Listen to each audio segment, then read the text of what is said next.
Hola hermanos, el día de hoy, 27 de junio del 2021, es domingo 13 del tiempo ordinario, 13º domingo del tiempo durante el año.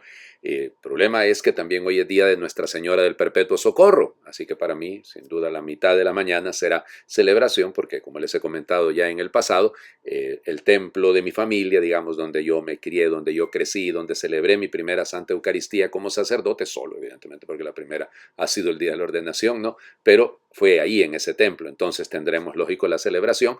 No es una memoria obligatoria, es una fiesta para nosotros porque hay un templo dedicado a ella aquí en la parroquia, pero lógico el resto de nosotros, y de hecho el comentario que haré el día de hoy son de las lecturas propias del 13º domingo del ciclo B. Recuerden que estamos siguiendo el Evangelio de Marcos en estos días. Bueno, vamos a las lecturas. Yo igual les invito y al final les daré la bendición bajo la intercesión de Nuestra Señora, bajo esa advocación tan linda del perpetuo socorro.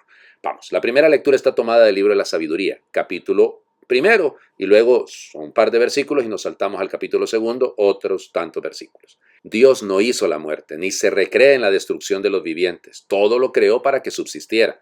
Las criaturas del mundo son saludables, no hay en ellas veneno mortal. Dios creó al hombre para que nunca muriera, porque lo hizo a imagen y semejanza de sí mismo. Mas por envidia del diablo entró la muerte en el mundo y la experimentan quienes le pertenecen.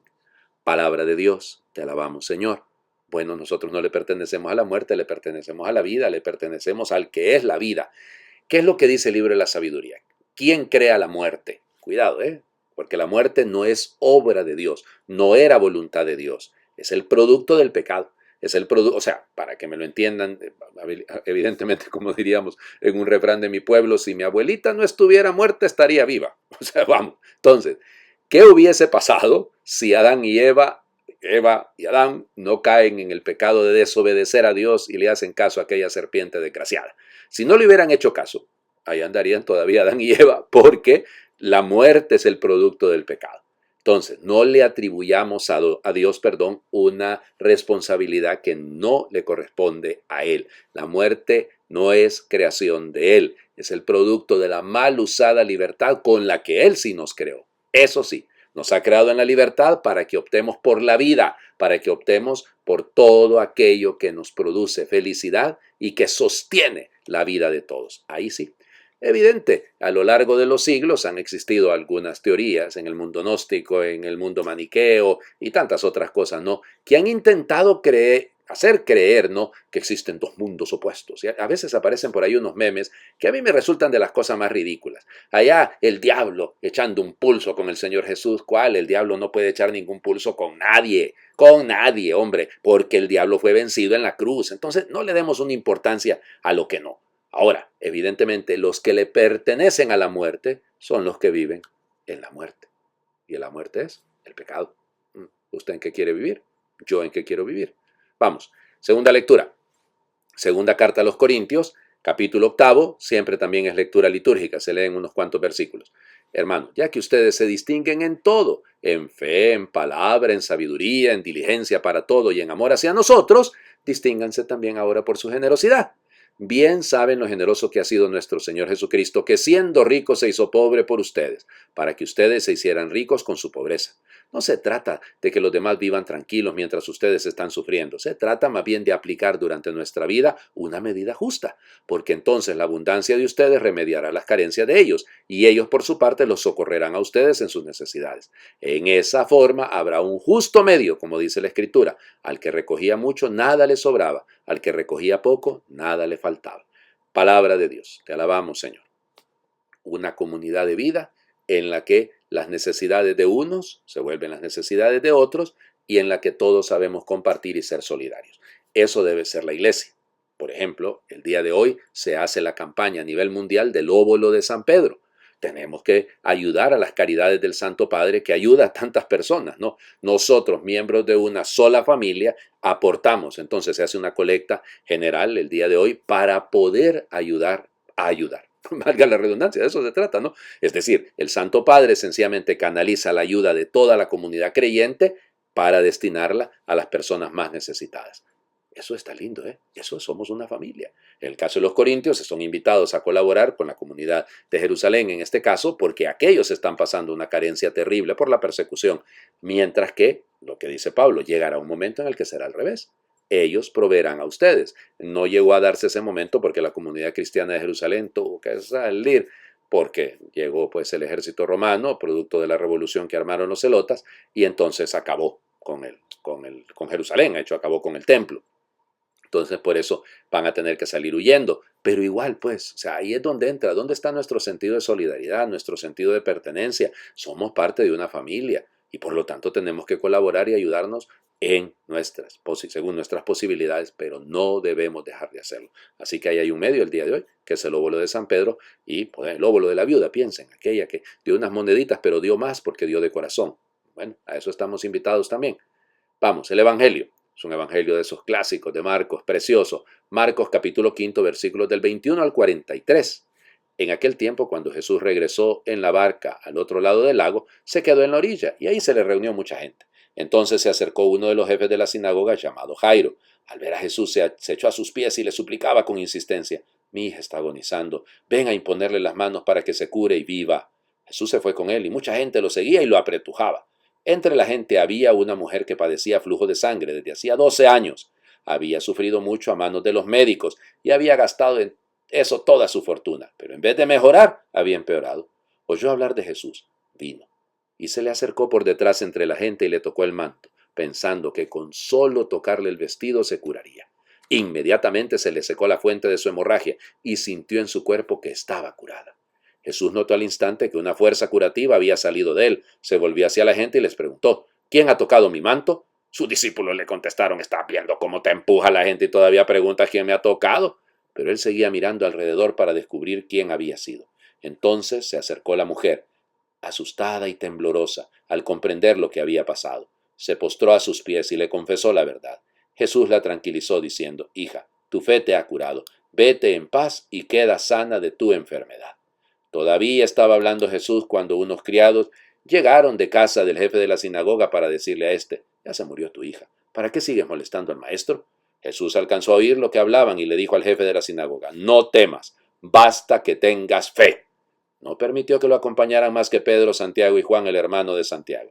Al llegar a la casa del jefe de la sinagoga, vio Jesús el alboroto de la gente y oyó los llantos y los alaridos que daban. Entró y les dijo: ¿qué significa tanto llanto y alboroto? La niña no está muerta, está dormida. Y se reían de él. Entonces Jesús echó fuera a la gente y con los padres de la niña y sus acompañantes entró a donde estaba la niña. La tomó de la mano y le dijo: Talitá, cum, que significa: óyeme niña, levántate. La niña, que tenía 12 años, se levantó inmediatamente y se puso a caminar. Todos se quedaron asombrados. Jesús les ordenó severamente que no lo dijeran a nadie y les mandó que le dieran de comer a la niña. Palabra del Señor. Gloria a ti, Señor Jesús. ¿Cómo se le ocurre ordenarle a una familia al Señor que no diga lo que acaba de ocurrir si todo el mundo ya sabía que Jairo, bueno, ya no estaban en un montón de plañideras allá afuera, pues, y no estaban va de llorar? Es difícil, claro, aquí está. En algún momento eso se le llamó el secreto mesiánico, que Jesús no quería que la gente supiera que él era el Mesías para que no confundieran la idea que ellos tenían con la que realmente era él como Mesías. Pero es más profundo que esto. Además, veamos el asunto. Se recuerdan que el domingo pasado es la barca que pesadamente va cruzando la orilla, la tempestad calmada, ahora regresa la barca a Cafarnaúm, que es, ya, digamos, la sede del Señor Jesús, el centro de operaciones del Señor Jesús, y se le acerca Jairo. Jairo es el jefe de la sinagoga, no es cualquier cosa, no es cualquier cosa. Ayer sábado, por ejemplo, escuchábamos que se trata de un centurión que busca al Señor, eso es lo que era el Evangelio de Mateo, aquí es Marcos, ¿no? Pero buscan al Señor Jesús, interceden por alguien más. Ayer era, insisto, en Mateo, el centurión intercediendo por un criado. Aquí es un papá, un padre que sí es papá y se preocupa por su hija. Se pone en camino. Yo voy a verla, dice el Señor Jesús. Bueno, cuando va de camino ocurre este episodio tan particular. Una mujer que ya es una adulta, que tenía 12 años, piensa en el número de las 12 tribus de Israel, ¿ok? 12 años, que está con flujo de sangre. Se le conoce normalmente como la hemorroísa, porque tiene una hemorragia que va botando sangre. Recuerden, Para el mundo judío, la sangre es el signo de la vida. Que esta mujer esté botando sangre es que está perdiendo la vida. Y todavía Marcos señala que había gastado todo, o sea, se había vaciado completamente de lo material, de lo físico, completamente de todo, pues lo había perdido todo por confiar en los consejos de otros, por confiarse a otros doctores que en lugar de mejorar, iba a peor. Bueno, cuando usted anda buscando quien sane, quien le dé vida fuera de Cristo, sencillamente se va a desangrar, se va a perder por completo, se va a vaciar. Ay, Dios mío, por ahí en estos días, ¿verdad? Viendo algunos que han esquilmado a la gente, hablándoles del Evangelio, pero robándoles. Ay, Señor, si es que facilito, a punta de diezmos y a punta de lo que sea, ya, vaciarle la vida a las personas. Yo he visto tantas situaciones que realmente son dolorosísimas, pero no es el tema. Yo lo que digo es Cristo, Cristo, Cristo, punto. Él es el que puede sanar, Él es el que puede curar, Él es el que me puede dar la vida. Pero cuando yo ando buscando vivir en otras fuentes, abrevarme en otras fuentes para tener vida, pues lo siento mucho, al final voy a terminar perdiéndolo todo. Por eso la importancia de este texto, que nos invita a poner la mirada en Él. Fíjense, la mujer tiene tanta fe, que piensa que con tocar el manto, no es tocarlo a Él, no es pedirle a Él, y se arriesga. Acuérdense, una mujer que estaba con flujo de sangre es impura, entonces se mete en medio de la multitud, toma un gran riesgo si lo quieren, se atreve, porque tiene fe. Y por eso Jesús siente que una fuerza curativa, claro, los demás tocan al Señor Jesús, pero no lo tocan con fe. Lo quieren allá sacarle algún favorcito al Señor Jesús, como tantas veces ocurre, ¿no? Puede estar el Señor rodeado de miles de personas, pero hay alguien que tiene fe. Y esa es la diferencia. Él lo siente. Por eso, fíjense, le llama hija. Es interesante, hija. Y ahí está el padre que anda buscando sanar a su hija. O sea, Jesús asume el papel de padre. Jesús ahora se preocupa por el bienestar de la otra. Tu fe te ha salvado. No tengas miedo. Fíjense, siempre es el mismo llamado. Es hija, tu fe te ha curado. Vete en paz, queda sana. Claro, un padre que envía, que cura, que sana y que cumple con esa misión. Luego nos encontramos con la niña. ¿Cuántos años tiene la niña? 12. Aquella tenía 12 años perdiendo sangre y esta niña tiene 12 años y está muerta. ¿Quién es el único que puede levantarle, puede darle la vida, levantarle, en el sentido no solo es físicamente, acuérdense, es la resurrección. Entonces, aquella mujer hemorroísa que está perdiendo durante 12 años, número de las tribus de Israel, su sangre representa al antiguo Israel, representa el Antiguo Testamento. Ahora el Nuevo Testamento, la nueva realidad, empieza con esta niña a la que es invitada a levantarse y a comer. ¿Qué es lo que haremos dentro de unos instantes ustedes cuando vayan a la Santa Eucaristía del día del domingo?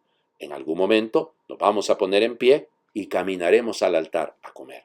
Ahí nos encontraremos con aquel que ahora nos dice hijita, niñita. Ese talitá no es un niña, no, es niñita, es jovencita. Así como le ha dicho hija a la hemorroísa, ahora la trata con un amor de padre, una vez más dirigida a su hijita. La pone en pie y pide, denle de comer. Eso es lo que hace la iglesia. El Señor que toma de la mano, que resucita, que levanta a los que se han equivocado, a los que han errado, a los que están muertos por el pecado, debe alimentarlos para que perseveren en la vida de la fe. Les invito a hacer oración. Señor, déjame ir contigo. Solo quiero caminar detrás, pisar donde pisas, mezclarme entre tus amigos, recorrer esas aldeas que habitan los olvidados, los que no recuerda a nadie, ver cómo los recuperas. Quiero escuchar tu palabra, simple y preñada de Dios, que aunque a muchos incomode, a tanta gente nos sana. Quiero sentarme a tu mesa, comer el pan compartido que con tus manos repartes a todos los que se acercan. Y un día, tocar tu manto, como esa pobre mujer, suave, sin que tú lo notes, arrancarte algún milagro.